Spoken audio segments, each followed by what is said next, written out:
స్వామి, నేను లాయర్ అవుతానని, మాలాంటి ఎంతో మందికి సాయం చేస్తానని నాన్నకి మాటిచ్చాను. నేను బాగా చదువుకోవాలి, గోల్డ్ మెడల్ సాధించాలి. ఇప్పటి వరకు నువ్విచ్చిన కష్టాలన్నీ భరించాము. ఈరోజు నేను చదువుకోవడానికి, నాకు ఒక మంచి భవిష్యత్ ఇవ్వడానికి దేవత లాంటి ఆవిడ ఎవరో వచ్చారు. ఆవిడ సాయంతో ఈ ఇంట్లో అడుగు పెట్టగలిగాను. కాలేజ్కి వెళ్ళగలుగుతున్నాను. నేను బాగా చదువుకునేలాగా, మా నాన్నకిచ్చిన మాట ప్రకారం లాయర్ అయ్యేలాగా నువ్వే ఆశీర్వదించాలి తండ్రి. చామంతి!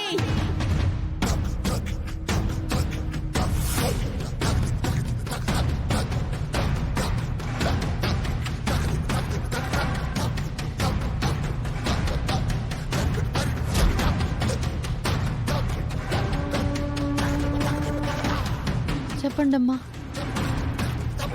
కూర్చో.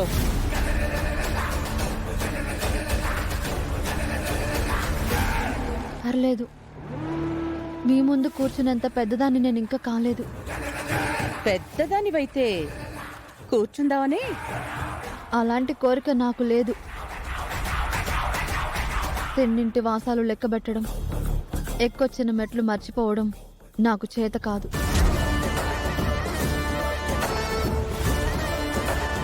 ఎందుకు పిలిచారు?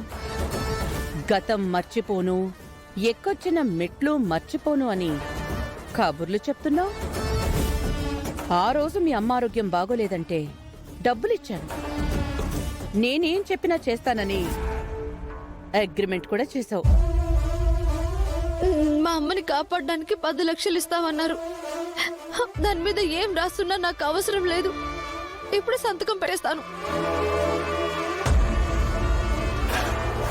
ఉండడానికి నీడనిచ్చాను, తినడానికి తిండి పెడుతున్నాను, ఇన్ని అవకాశాలిచ్చాను.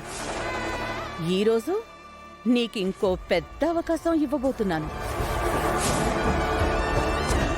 ఉపయోగించుకుంటే జీవితంలో నువ్వు కష్టపడాల్సిన అవసరమే ఉండదు. కష్టపడటానికి చిన్నప్పటి నుంచి అలవాటు పడిపోయానమ్మా.